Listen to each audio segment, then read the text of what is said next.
रमीज भाई, मैच को अगर देखें तो टॉस जब हारे हम, थोड़ी सी पार्टनरशिप नजर आई। शुरू में पहले बैटर खेले, बट जो मैंने शुरू में इंट्रो में बात की, ना इंटेंट नजर आई, ना बॉडी लैंग्वेज नजर आई, ना वो जज्बा नजर आया। और जो हम एक बात करते हैं कि यार आपने कोई जब बैटिंग करनी है, जैसे हम विराट कोहली को देखते हैं, शर्मा को देखते हैं, गिल को देखते हैं, कोई शॉट के अंदर आपकी कोई जान होती है, कोई एग्रेशन नजर आता है ना। वो हमें बैटिंग में नजर आया। जब बॉलिंग भी करने हम आए तो किसी तरह भी हम मुकाबले में नजर नहीं आए। कैसे इस तरह की ऑल ओवर परफॉर्मेंस को देखते हैं आप? देखिए, जो आप बात कर रहे हैं ना, इसको कहते हैं डरना और परफॉर्मेंस एंजाइटी, जो कि ऑस्ट्रेलिया को भी हो रही है। ऑस्ट्रेलिया भी इतने सहमे कभी नहीं पहले खेले और पाकिस्तान का भी हाल था। 1 लाख का मजमा, आपके पास ऑप्शन क्या है? आपके पास ऑप्शन ये है कि इस मजमे को आपने हैरान कुन परफॉर्मेंस के थ्रू चित करना है। और हर क्रिकेटर जो है वो इस तरह का प्रेशर मांगता है, हर क्रिकेटर इस तरह का स्टेज मांगता है। क्योंकि मैं समझता हूं कि चले लाख आदमी आए थे भारत को चेयर करने के लिए, मगर आपको भी तो देखने आए थे। ये एक रिच राइवलरी है ना, और आप उस राइवलरी का आज हो गया, इसलिए कि ये एम्बैरेसिंग डिफीट है। और इसमें 30 करके आउट होना, 40 करके आउट होना, 50 करके आउट होना, ये इससे बड़ी जाती कोई नहीं है। क्योंकि इस पिच पे आप सेट हुए और विकेट खो दिए। इसी तरह से बॉलिंग आप आगे कर रहे हैं, हाफ बॉली, जब गेंद सीम और स्विंग ही नहीं कर रहा है तो आप क्यों हाफ बॉली करें? आप बुमराह की तरह लेंथ बॉल करें ना। वो लेंथ बॉलिंग करनी नहीं आती, क्योंकि वो किसी ने ही नहीं पढ़ाया है कि लेंथ की बॉलिंग की परसिस्टेंसी से आप क्या अचीव कर सकते हैं। क्योंकि या हम बाउंसर करते हैं या हम आगे गेंद करते हैं कि किसी ना किसी तरह से विकेट ले लें। सो विकेट लेने के लिए एक थर्ड ऑप्शन भी है जो कि लेंथ बॉल है और कंसिस्टेंसी है। गेंद स्पिन नहीं हुआ, उन्होंने आके मिडिल ऑर्डर में पड़खच्चे उड़ा दिए। मैंने आज तक नहीं देखा कि 150 पे 2 और आप 200 भी ना कर सकें। तो ये कॉम्बिनेशन है खासतौर पे बॉलिंग का, इसको बहुत ठीक होना है। फिर टेल एंडर्स ऐसे खेल रहे थे जैसे कोई चैरिटी मैच है। मतलब आप कोशिश करें 220 230 तक ले जाने के लिए। मैच फंस सकता था अगर पाकिस्तान वहां पे विकेट ना लूज करता, और वहां पे यानी कि बाबर आजम की विकेट और फिर रिजवान की विकेट। अब देखे ना, वो बुमराह ने लेंथ बॉल पे शादाब को सीम बॉल से आउट किया और लेंथ बॉल पे ऑफ कटर से उसने रिजवान को आउट किया। ये एक्सपर्टीज देना है और इसके ऊपर पाकिस्तान को ध्यान देना। बहुत पीछे चले गए, ये बड़ा मार्जिन क्रिएट किया है भारत ने और 50 ओवर्स में पड़ती रहेगी आगे भी। एग्जैक्टली और इरफान साहब, आज काफी लोग बात कि आज साल का गर्म तरीन दिन है और ये बात सच साबित हुई। आज का मैच की अगर हम बात करें तो बड़ा ही दिलचस्प मैच था और पाकिस्तानियों को यही कहेंगे कि अब मैच खत्म हो चुका है, आप लोग स्प्राइट पिए, ठंड रखें और पाकिस्तान को सपोर्ट करते रहें। क्योंकि हमें पाकिस्तानी टीम बात करें, प्री मैच जब डिस्कशन हुई तो हम बहुत ज्यादा जो थे ना पुरुमीद थे और हमने बहुत सारी बातें की और हम फिर भी यही कह रहे थे कि नहीं, आज कोई हिस्ट्री बनने जा रही है, आज कोई रिकॉर्ड आते हम है ना? और हम आज कह रहे थे और खैर इरफान साहब ने तो कह दिया था कि पाकिस्तान मैच जीतेगा। इनफैक्ट आप भी बड़े होपफुल थे। खैर मैं अपने कमेंट्स अगेन रिजर्व रखूंगी कि मेरे क्या कमेंट्स थे, लेकिन वही हुआ जिसका हमें डर था।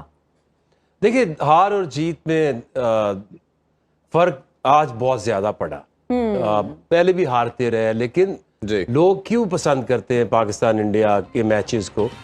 क्योंकि इसमें एक एक्साइटमेंट है, क्लोज गेम्स होती हैं, टीमें लड़ती हैं, बल्ले से लड़ते हैं, जुबान से लड़ते हैं, कुछ ना कुछ आप ग्राउंड में। आज पूरे जितना भी मैच हुआ, मैंने किसी पाकिस्तानी प्लेयर की आवाज नहीं सुनी। वो आपस में जो बैट्समैन भी बैटिंग कर रहे हैं, कोई कन्वर्सेशन नहीं है, कोई किसी से कोई बात नहीं कर रहा, कोई बंदा रिलैक्स होता है। फील्डिंग में भी आए हैं तो उन्होंने आते ही ऐसे ऐसे जगहों पे छक्के मारे हैं, कान ही लाल हुए, कोई बात तो इनसे निकली नहीं। तो इस तरह से ना हार जाना, चलो ठीक है, हार हम भी हार जाते थे, लेकिन सारा साल 4 साल जब भी मैच होते तो हराते थे जी। वहां जाके ठीक है अब हारते रहे, लेकिन ऐसे नहीं हारे कि आप खेले ही नहीं है। लड़ाई नहीं हुई, मार पड़ी है। भाई अगर एशिया कप की बात करें तो 228 रन से डिफीट, ठीक है, आपने टॉस जीता, आप पहले खेल के अब हारे। अब आपने लकीली चले आपके लिए था, हमें चांस लगा, विकेट बिल्कुल फ्लैट नजर आई, आपको बैटिंग दे दी और हम सब यही कह रहे थे कि पहले बैटिंग करके चले, प्रेशर नहीं होगा। अब ये दोनों तरह से इतना बड़ा मार्जिन होता चला जा रहा है और बाकी टीम से चले फिर आप किसी तरह मुकाबला डाल लेते हैं। अब भारत के आगे जो सरेंडर करने वाली जो अप्रोच आ गई, इसको कैसे देखते हैं? ये किस चल में देखिए सरेंडर तो होगा ना, आप जिनको हम सुपरस्टार बना के पेश करते हैं वो देखते होंगे उनके स्टैट। वो अब्दुल्ला शफीक कितने मैच? 5। इमामुल हक हैं। हाँ जी। तो क्या है, किसके खिलाफ परफॉर्मेंस है? वो जो बी टीमें आ जाती, सी टीमें आ जाती हैं, और उसके बाद आपकी allrounders Shakeel 3 match Asia cup तक हमारा मेंबर ही नहीं था। जी हमें तो मिल गया हमारा सुपरस्टार, हमें अब कोई फिक्र नहीं है। उसके नीचे आए वो जो अपना चाचा है जी, उसके कितने मैचेस है? 18। 7 सालों में 18 मैचेस हैं। ये जो शदाब और ये नवाज हैं, ये आज नहीं फेल हुए, ये पिछले 1 साल से ये कुछ नहीं कर रहे। और एक चीज जब तक चेंज नहीं करेंगे, कप्तान की अप्रोच क्या है कि उसकी माइंडसेट क्या है कि रन्स बनने चाहिए। नंबर 1 मैंने बैटर बनना है। हाँ। अच्छा, इसी तरह ये चीज फिर ट्रैवल करती है, फिर रिजवान भी साथ मिल जाता है। अगर नंबर 1 2 है तो कम से कम तीसरे चौथे पे तो मैंने भी होना है। वो जो मिलते हैं अपने रन करते हैं। इसी तरह ये फिर रिफ्लेक्ट करता है आपकी बॉलिंग में भी जी। आपने नंबर 1 बॉलर बनना है, शहीन ने भी, और पीछे हारिस ने भी नहीं रहना। हाँ, उसने भी नहीं बनना। हाँ तो फिर आपकी डायरेक्शन ही बदल जाती है। वेयर एज आप इस बंदे से, कप्तान से ये पूछें कि भाई आपने ये टीम बनाई क्या? इतने सालों से आप कप्तान हो, आप वर्ल्ड कप में अपनी बेस्ट टीम बनाते हैं। बिल्कुल। इस टीम के मैचेस देख लो, नंबर ऑफ विन्स देख लो, कंट्रीब्यूशन देख लो, मैन ऑफ द मैच कितने वो देख लो, आपकी सारी जो अफसोस है ना वो खत्म हो जाए। मैं रवि भाई आपसे एक पूछना चाहूंगा सेम चीज के ऊपर। अब जिस तरह हमने बात की, पूरी दुनिया वर्ल्ड कप की प्रिपरेशन करती है 1.5 साल पहले, और एटलीस्ट चले मिनिमम भी एशिया कंट्री हम 11th आवर पे चीजें सोचते हैं और करते हैं। हम साउथ शकील हमारा पार्ट नहीं था, एशिया कप में भी नहीं हमने खिलाया, और सडन इंडक्ट कर दिया गया वर्ल्ड कप में। अब्दुल्ला शफीक हमारे स्क्वाड का परमानेंट मेंबर नहीं था, जो प्लेइंग 11 हमारी होती है, और ओबियसली रिजर्व में कभी होते थे कभी नहीं, वो भी वर्ल्ड कप में इंडक्ट कर दिए गए।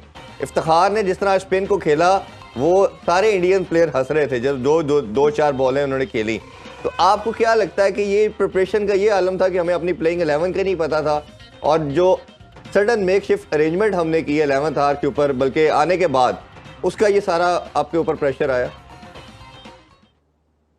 सही पॉइंट है ये, इसलिए कि एक्सपोज होते हैं। और मैं फिर भी समझता हूं कि ये आपकी जो परफॉर्मेंस है ना, ये अनपार्डनेबल है, चाहे आपके पास एक्सपीरियंस है या नहीं है, क्योंकि ये कंडीशंस आपके मतलब की हैं। लो बाउंस, फ्रंट फुट की बैटिंग, थोड़ा सा रिवर्स भी शायद हो जाता अगर वो पहले 10 ओवर्स में 80 रन ना कर देते, उसी मुकाबला तो वहीं खत्म हो गया। खैर मुकाबला तो हाफ टाइम पे खत्म हो गया था, मगर ये कहना कि ये जो हमारी टीम है ये इस काबिल है कि आगे चल के किसी को दंग करेंगे, मैं समझता हूँ 50-60% परफॉर्मेंस ऊपर लेके जानी पड़ेगी।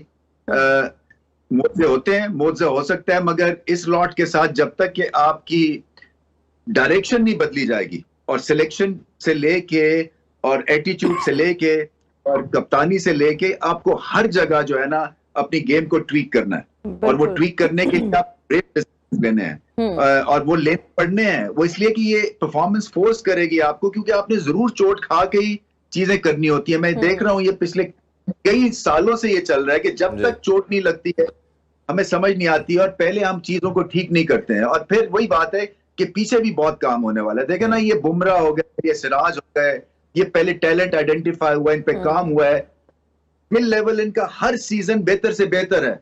हमारे जो है ना वो ठिठर गए हुए हैं। कई प्लेयर्स जो है, कई प्लेयर जबरदस्ती ऐसे ही खिलाई जा रहे हैं, कईयों को बहुत चांस मिलता है, कईयों को 2 मैच मिलते हैं। तो कोई ऐसी सेट करनी पड़ेगी जहां पे आप स्किल को जज करें।